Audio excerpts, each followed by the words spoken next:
Yaqindagina insulin ninalari haqida video qo'yganimda juda ham ko'p muhokamaga sabab bo'ldi. Hozir sizlarga uni to'g'ri ishlatishni ko'rsatib bermoqchiman.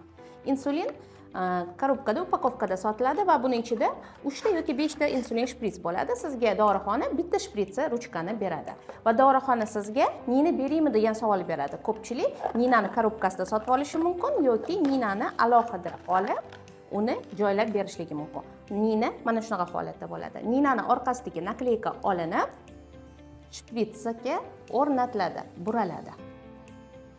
Buralgandan keyin bu nina bir marta ishlatilish uchun tayyor. Ninani ishlatgandan keyin kichkina qopqoqchasini yana qaytadan kirgizayotgan paytingizda o'zingizlarni shikastlashinglar, infeksiya yuqtirishinglar yoki ninani shikastlab qayiltirib yuborishinglar mumkin.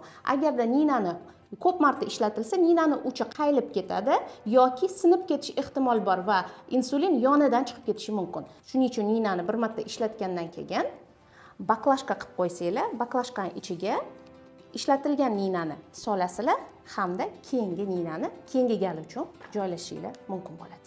Qonun qoidasi bo'yicha ninalar bir marotabalik hisoblanadi va har gal ishlatilganda buni almashtirish kerak bo'ladi. Lekin qandli diabetning birinchi turida yoki qandli diabetning og'ir holatlarida insonlar kuniga 5 marotaba insulin qilishligiga to'g'ri keladi. U holatda kun davomida ishlatib, keyin almashtirganingiz yaxshi. Agarda almashtirilmasa, teri ostida shishlar, ya'ni lipogipotrofiyalar paydo bo'ladi va ular og'riq beradi. Ular paydo bo'lgan joyga agar insulin yana qayta qilinsa, insulin ta'sir qilmaydi. Shuning uchun insulinlarni to'g'ri ishlatib, joningizga og'riq bermasdan, infeksiyalar yuqtirmasdan chiroyli ishlatishingizni tilab qolaman. Bu informatsiyani kim insulin qabul qilsa, o'shalarga yuborib qo'ysangiz foydali bo'ladi deb o'ylayman.